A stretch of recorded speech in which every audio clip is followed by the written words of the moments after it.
Welcome to the Human Capital Innovations Podcast.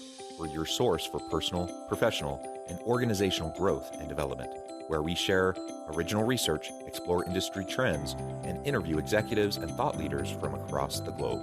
We hope you join us often for practitioner-oriented content around all things related to leadership, HR, talent management, organizational development, and change management.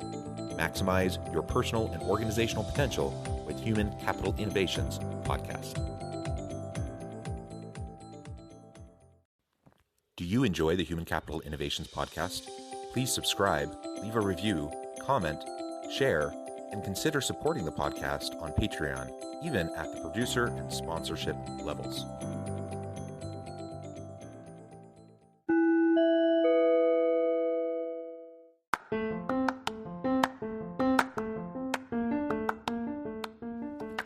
Welcome to the Human Capital Innovations Podcast. In this HCI Podcast episode, I talk with DDS Dobson Smith about specific steps for HR and people ops leadership to create an experience of belonging in the workplace.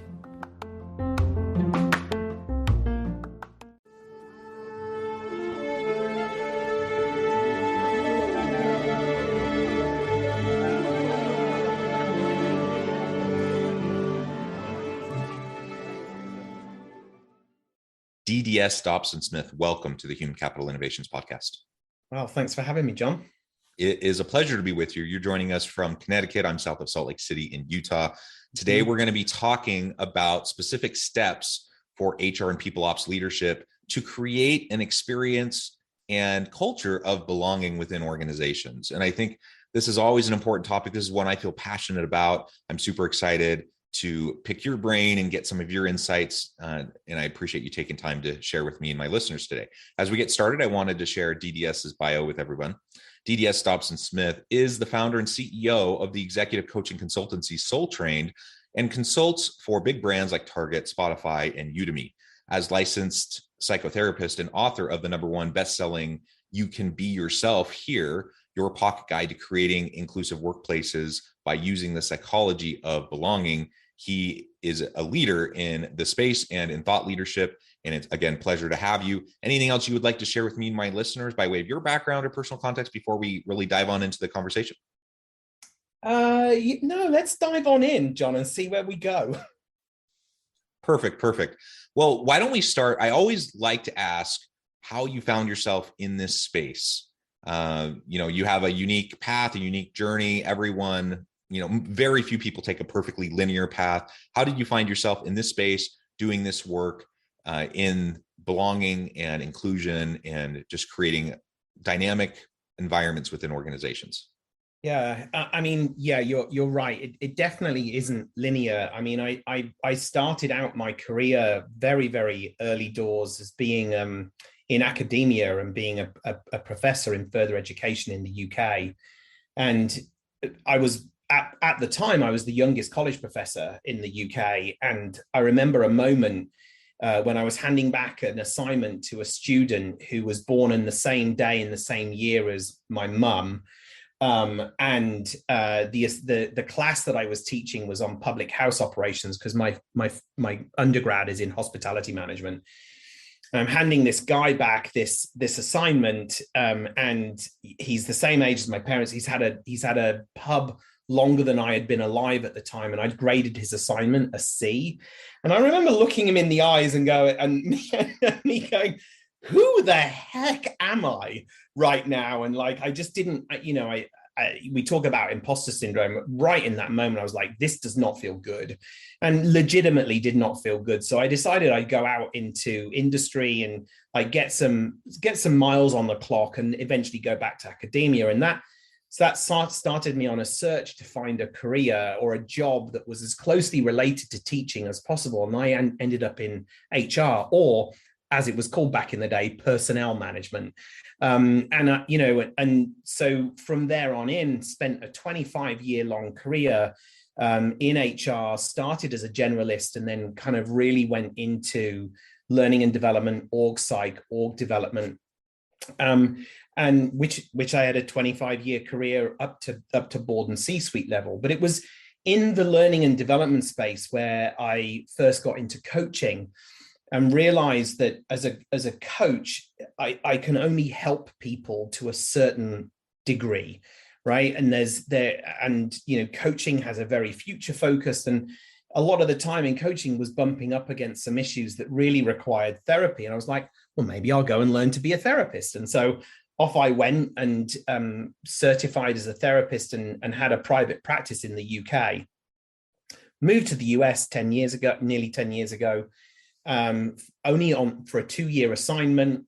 2's led to 3 to 4. We got a green card, putting down roots. And I was like, I feel like I want to practice again as a psychotherapist. And it wasn't such an easy job to transfer my credentials as a therapist from the UK into the US. So I went back to school and I did a 3-year master's in integral counseling psychology. And as part of that program, I did a research paper into the psychological experience of belonging and how it impacts workplace performance.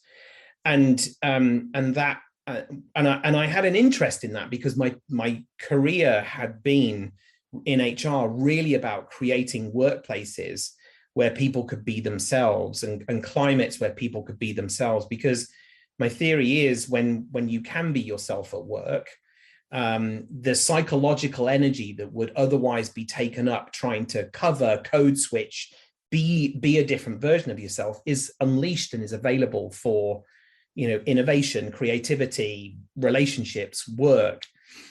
So this academic paper popped out, and it was called "You Can Be Yourself Here." And I was like, this needs to be out there in the world. And of course, an academic paper does not make for interesting reading. So I want the listeners to know that it is not an academic paper in a book. It has been peppered with, humor and vulnerability and other people's stories and practical real life examples of what organizations and leaders within organizations can do to create a climate of belonging and why they would want to do that anyway. Wow. Thank you for sharing that. That is fascinating. And it sounds like we share many aspects to our origin stories. Really?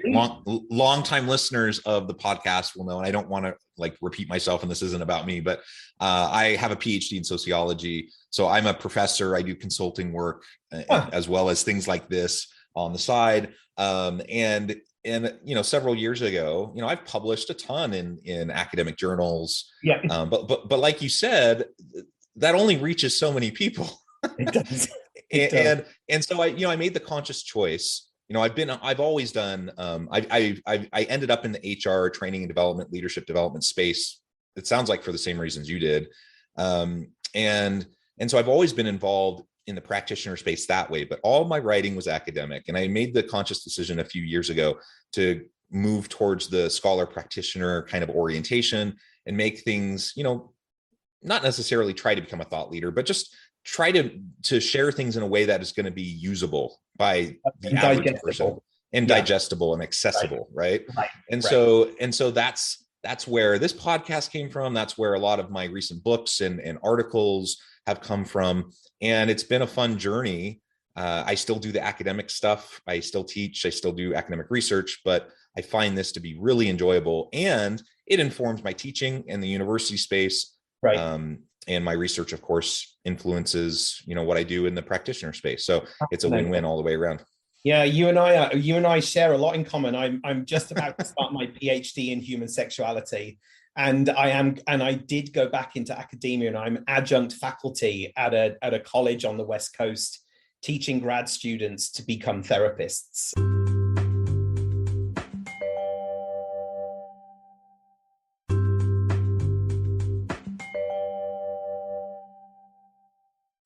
Wonderful, wonderful. Well, with that common ground established, we two peas in the pod. Right. Let's talk more specifically about some of the ideas in your book around specifically what HR and people ops leaders, really any leader in an organization, can do as they're trying to establish that psychologically safe environment, culture, and really just a place where people can belong. We talk a lot about diversity, equity, and inclusion, all of which are super important. But if you don't get past that to belonging, I'm not sure you actually get the full impacts, right?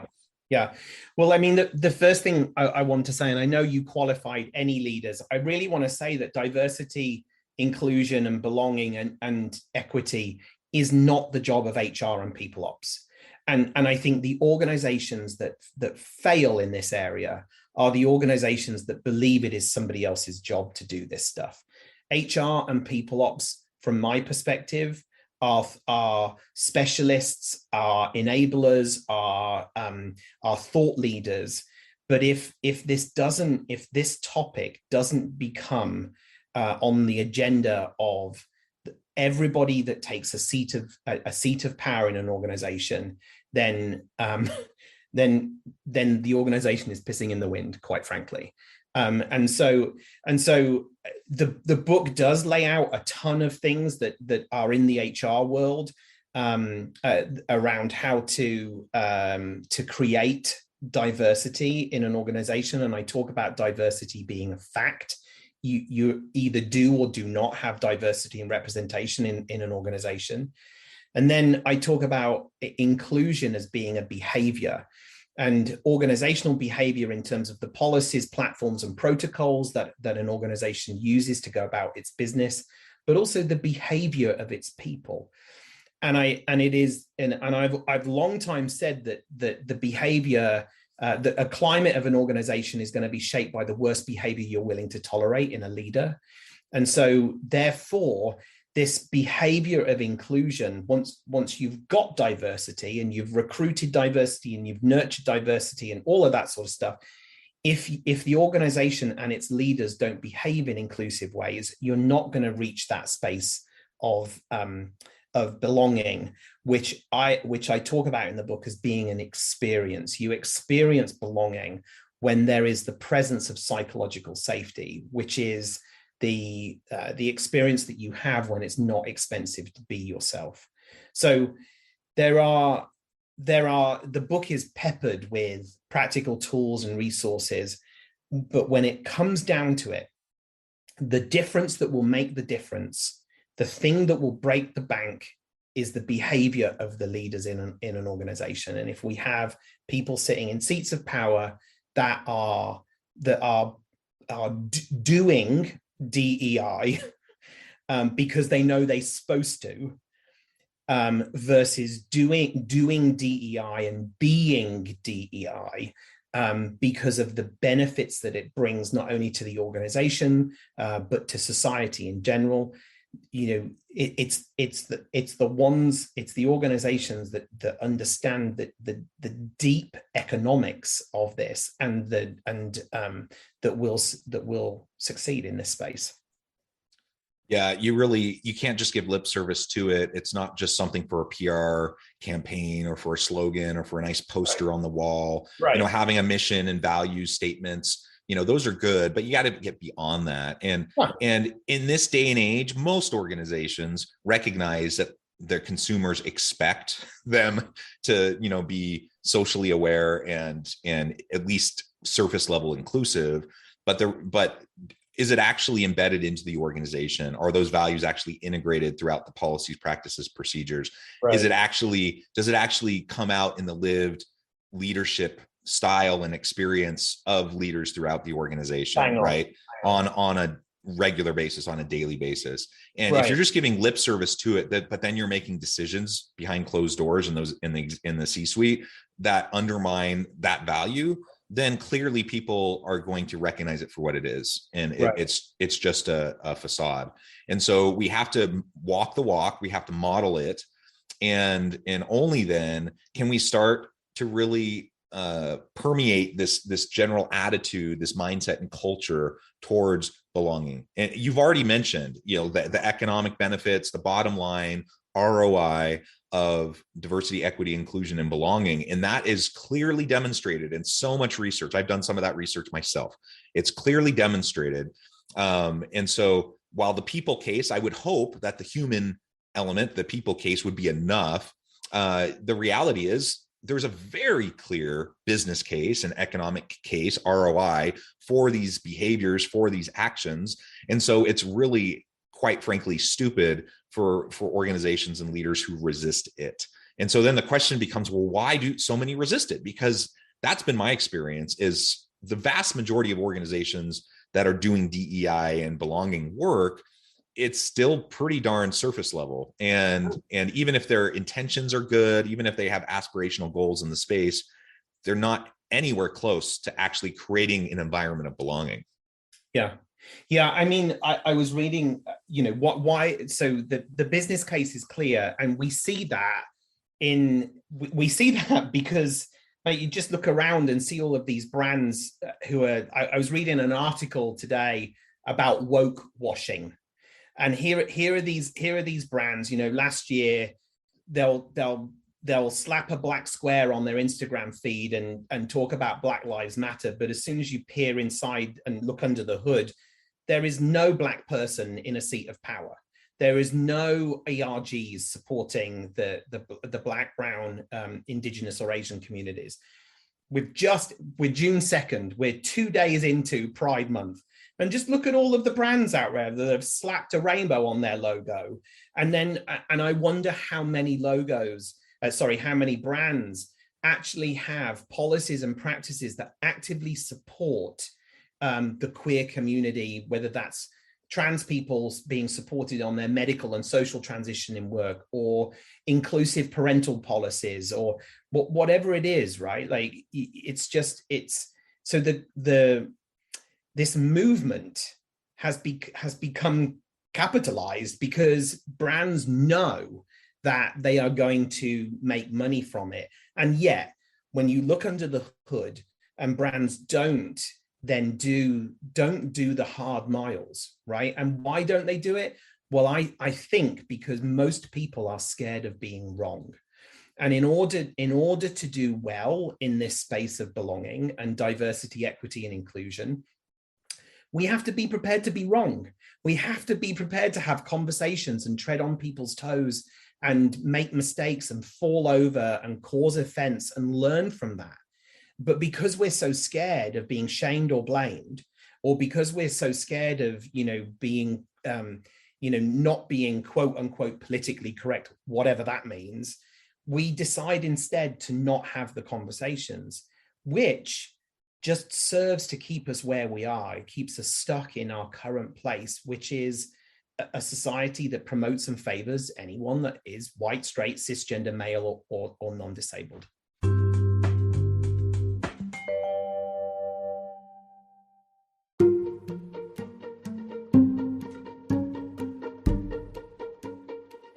Welcome to the Human Capital Innovations Academy. Courses, micro-credentials, and certificates to upskill and reskill for the future of work. All HCI Academy courses, micro-credentials, and certificates are designed, developed, and delivered by award-winning and internationally renowned scholars, educators, thought leaders, executives, and practitioners. Our courses, micro-credentials, and certificates will help you make your mark on the future of work and make an immediate impact in your organizations. Check out the HCI Academy and our many course offerings and certificates to upskill and reskill for the future of work.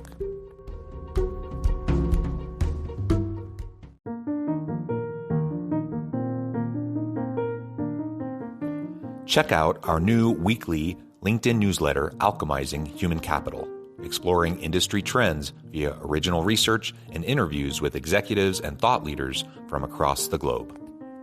We look forward to having you join us.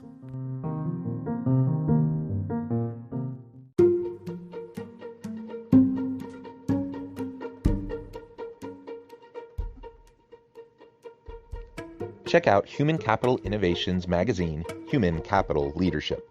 Human Capital Leadership is a free, interactive e-magazine with the mission to help individuals, leaders, and organizations find innovative approaches to maximize their human capital potential.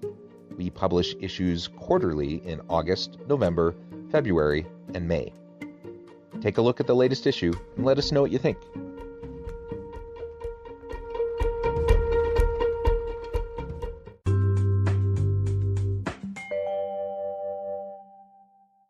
Yeah, well said, well said. And I was walking through Target just yesterday. So June 1st, I'm walking through Target with a friend who happens to be bisexual. And she is just pointing out some of the brand, like you were talking about, some of the branding, rainbows and things like that. And she was pointing out some of the clothing that happened to have like rainbows on it, for Pride Month.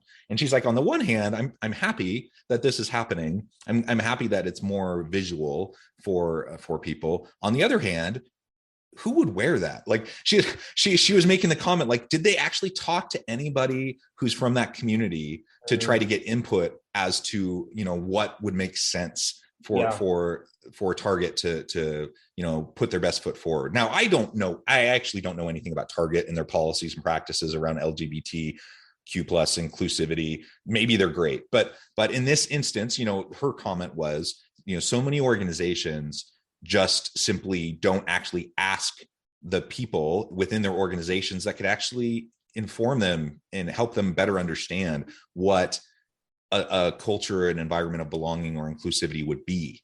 What if you're in the product space, what types of products and services would actually be of value and add to the dialogue and the conversation rather than just strictly commercialize it, right?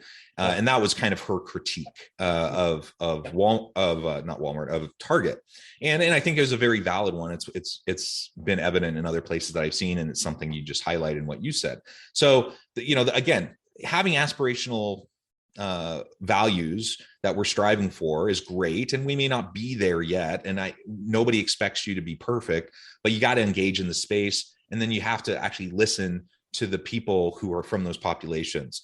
On the other side of that spectrum, so maybe a company that has good intentions but isn't listening in the right way, isn't engaging people from those disadvantaged populations in the right way.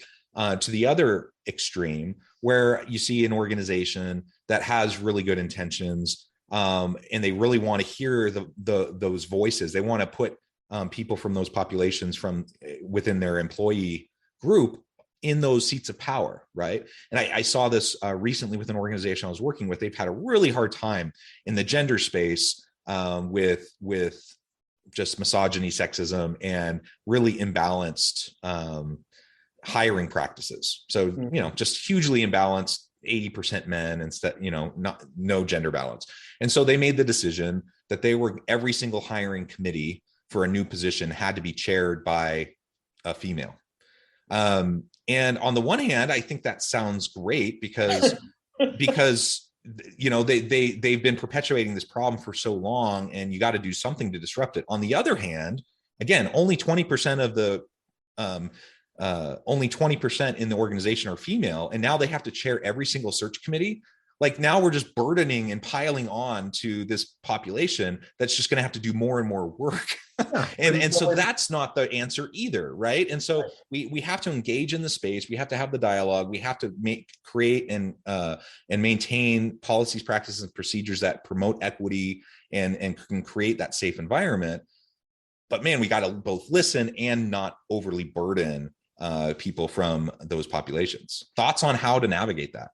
Yeah, 100%. I mean, it's complex, right? So I understand the positive intention behind what that organization did. But I remember when I was a kid watching Tom and Jerry cartoons, and there was a moment when I think Jerry had flooded the washing machine, and Tom had shut the door to the washing machine room, and then the water started spurting out of the keyhole, and he put a pour there, and then water was starting out, then he put another pour up there, and then so he put another pour. And that's the thing, like you have to take an holistic approach to this. You can't just solve spot problems, because we live in a web of systems that have been set up in a certain way. So positive intention behind having a female chair the recruitment committee, but then basically it's saying, okay, it's over to you. It's your problem to solve, women, right? Like, which is quite frankly not okay. And yes. So I think you need to start earlier than that, and you need to think about who's designing the job descriptions, who's designing the structure of the organization, and is that balanced in terms of perspectives on how to create an organization and how to set up a job, because it could be inherently biased towards a certain population. once you've done your job architecture and you've made sure that the biases have been kind of worked out of that, then you go into your recruitment practices. Are you advertising jobs in a place where your audience are going to consume those jobs? Or are you always advertising at, historically white colleges? Or are you advertising only on LinkedIn? Or are you going to places where parents, mothers, queer people, Black people, Asian people might see the ad and therefore apply? And then when they do apply, are you taking action to make sure that names are removed from resumes in order to remove name bias or certain information, so that when it goes through the first sift, those biases again are mitigated, so that when it does get to when it does get to an interview, have you got a balanced candidate list or a short list, or even a long list that you've arrived at that has had the natural biases mitigated? So you got to start way before the actual interview if you want to recruit diversity into the organization. Yeah, very well said. And undergirding all of this, is really, well, it's both a foundation and an outcome. So it's going to be self-reinforcing, but we have to create a psychologically safe environment where there's mutual accountability and trust, right? So from that comes the foundation of these policies, practices, procedures that can help to increase the diversity, equity, and inclusion elements. And it's a byproduct of that you're just going to get more and more of it to have that sense of belonging within the organization. So it is complex. We got to work on it. Let's have the conversations. Let's keep it moving forward. I'm committed to it, and I know we can move the needle. I know we can actually make rapid progress if we just continue to engage. Well, DDS, it has been a pleasure. I note the time. I have to let you skip here in just a minute. Before we close, though, I just wanted to give you a chance to share with listeners how they can connect with you and find out more about your work, and then any final word you might have on the topic for today. Yeah, thank you. So feel free to follow me on LinkedIn, DDS Dobson Smith. You can also head over to SoulTrain's website, which is www.soultrained.com. You'll find a page on there called Shift Happens, which is jam-packed full of articles, blogs, and podcasts. There's also a couple of pages on there where you can order my current book, You Can Be Yourself Here, and also preview the up-and-coming book, which is published in September, called Leadership is a Behavior, Not a Title. Wonderful. Thank you so much. I encourage listeners to reach out, get connected, find out more about what DDS can do for you, check out his books. And as always, I hope everyone can stay healthy and safe, that you can find meaning and purpose at work each and every day. And I hope you all have a great week.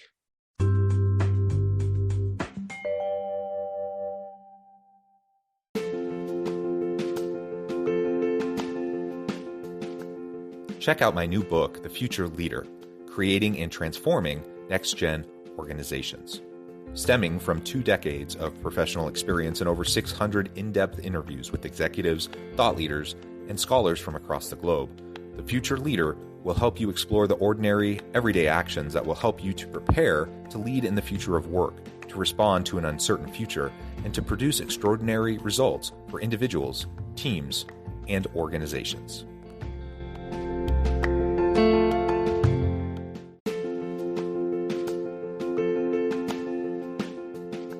Bluer Than Indigo Leadership, the journey of becoming a truly remarkable leader. Early in my adult life, I learned about an Asian proverb that translates as bluer than indigo. If you think about the color indigo, it is a brilliant, deep, and vibrant blue, what some would call the bluest of blues. To have something that is bluer than indigo is rare and truly remarkable. Contrary to popular myth, there is no one-size-fits-all or cookie-cutter approach to effective leadership. There is no silver bullet, no secret sauce, no go-to model that will solve all of your problems. The truth is, great leaders have all had their unique strengths and flaws, and have all had to discover and then pave their own distinctive path in their life's journey to fulfill their leadership potential. Bluer Than Indigo Leadership will help you discover your own path and explore those ordinary, everyday actions that will help you respond to an uncertain future and produce extraordinary results for your individuals, teams, and organizations.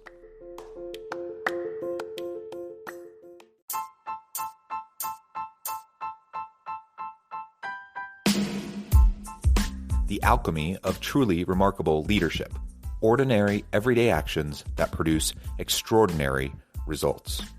Consider how the nature of work has shifted over the past 50 years. With increased globalization, rapid technological advancement, and the shift in economic composition, the average job of today looks very different than the average job of 50 years ago. What will the jobs and organizations of tomorrow look like?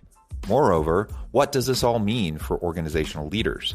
What are the core competencies and capabilities of organizations and their leadership that are prepared for continued disruption and geopolitical and socioeconomic shifts? Regardless of what the future holds, increasingly, leaders need to be socially minded, data-driven, decisive, champions of talent, and disruptors of the traditional notions of leadership, teams, organizations, and work. The Alchemy of Truly Remarkable Leadership will help you to explore your own leadership competencies and capabilities and consider ways to apply and implement them into your workplace and personal life.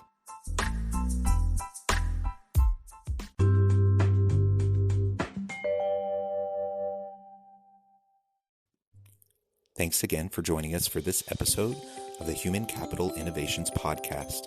I hope you stay healthy and safe and that you have a great week.